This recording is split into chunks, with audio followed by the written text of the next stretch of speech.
On the program today, our focus is going to be on the Ebola virus disease and the implication on the Nigerian economy generally, and of course we'll bring it closer home how it has affected the economy here in Lagos. Of course, you know Lagos is a commercial nerve center of the country, and so it is important to know how much this outbreak has cost the state and the country as a whole. I'm being joined on the program by an economist, and he's also the Managing Director, Chief Executive Officer, Financial Derivatives Company Limited, Mr. Bismarck Rwani. Good morning, Mr. Rwani. Thank you so much for coming in. Good morning, Harriet.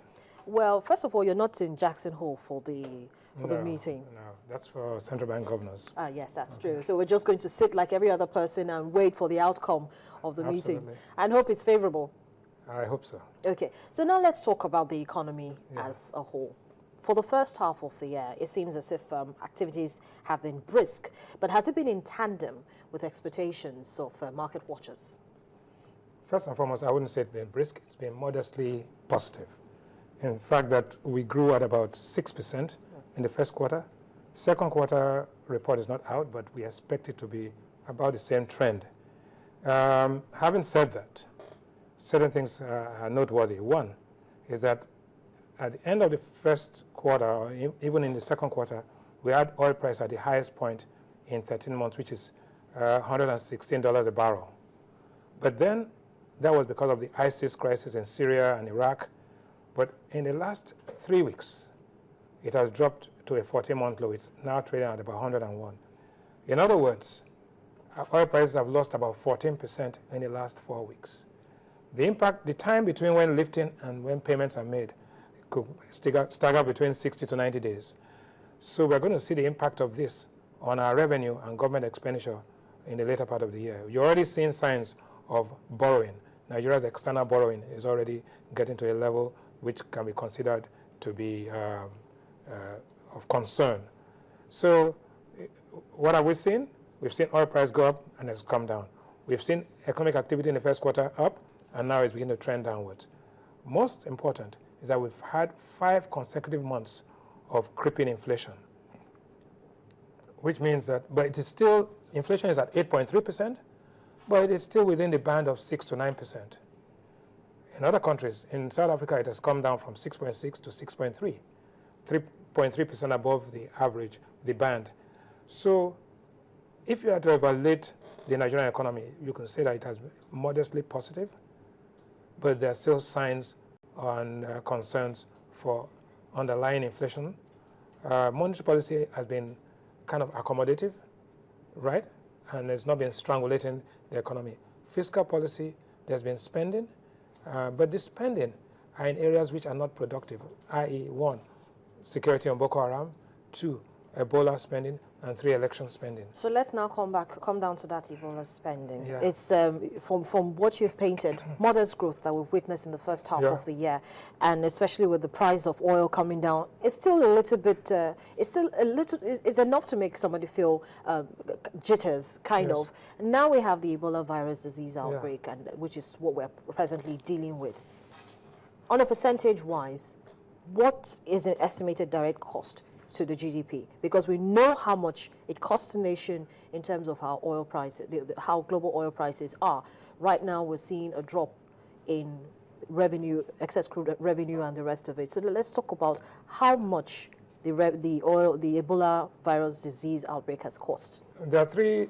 First of all, let's look at it this way. There are 3 types of costs. There's what you call direct cost, which is just the cost of the people, the deaths we suffered, the illness, and the cost of putting the infrastructure in place to contain it. Then there's what we call consequential loss, which is as a result of sectoral activities that will be affected. Then there's what we call value at risk. That is when you take the size of the economy and then begin to, but let us first start from the point that this outbreak was in March. Nigeria did not respond to this until Sawyer died on July 25th. So there was a certain element of negligence and lack of strategic positioning. So what we did was to respond tactically. So, and why was there no action between March and July? So, in other words, the country was in denial. going through the 5 stages of grief, which is denial, anger, bargaining, acceptance, and then you finally go through that. But having done that, we've had 5 fatalities and 100 and something suspected isolation and all that, and I don't know how many infected people. So the direct cost, the immediate cost is insignificant compared to the economic size of Nigeria in terms of the people that have the casualties, which are highly trained, highly difficult to replace. So you can't really measure that, right? But what's important is that because of fear, because of panic, because of frustration, a lot of activities have come to some kind of static equilibrium in the sense that people are just not doing anything. So when you had a dynamic economy, all of a sudden you have this. Secondly, and more important, is that in other parts of West Africa, where the total size of that activity, of that economy, is less than 3% of our own economy, which is about $13 billion, right? It is a rural phenomenon. So in the rural phenomenon, it affects agriculture. It affects a little bit of tourism in those countries. But in Nigeria, the epicenter of this activity is Lagos, which is urban. So that is where you begin to ask yourself, is the urban management, urban renewal, waste management, sewage, incineration, and of dirt, are those facilities in place to prevent a contagious outbreak? And then we have to now look at what is the consequential loss. So in terms of direct loss, less than 0.5% of GDP. GDP is $510 billion, so talking about maybe $1 or $2 billion. That's the immediate direct loss today. But then consequential loss, as well, when we look at the sectors that have been affected. We'll come to those sectors in a bit. But let's talk about Moody's report. Moody's has announced that the outbreak of Ebola could lead to serious disruptions in some sectors of the economy with negative financial consequences. Could you tell us the most impacted sectors?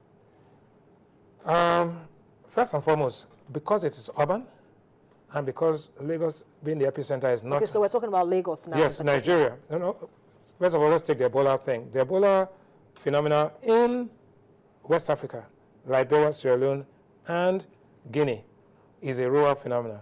It affects agriculture. It affects food prices. So you cannot move food from the rural area to the urban areas. It has affected that, and those economies are tiny but are extremely vulnerable. One other peculiarity of those economies is that in Liberia you have 1 doctor to 80,000 people. They have only 51 doctors in Liberia. In Sierra Leone, it's about 45,000 to one doctor. In Nigeria, it's 2,800 to 1 doctor. The level of awareness in Nigeria is totally different from the level of awareness in those other countries. So it's an urban phenomenon. The impact is urban, and the epicenter is Lagos. However, Lagos is not the center of the extractive industry. So the Nigerian economy, oil, telcos are not affected, but what is affected? What is affected is trade. Nigeria's one of the largest sectors in the Nigerian economy is wholesale and retail trade.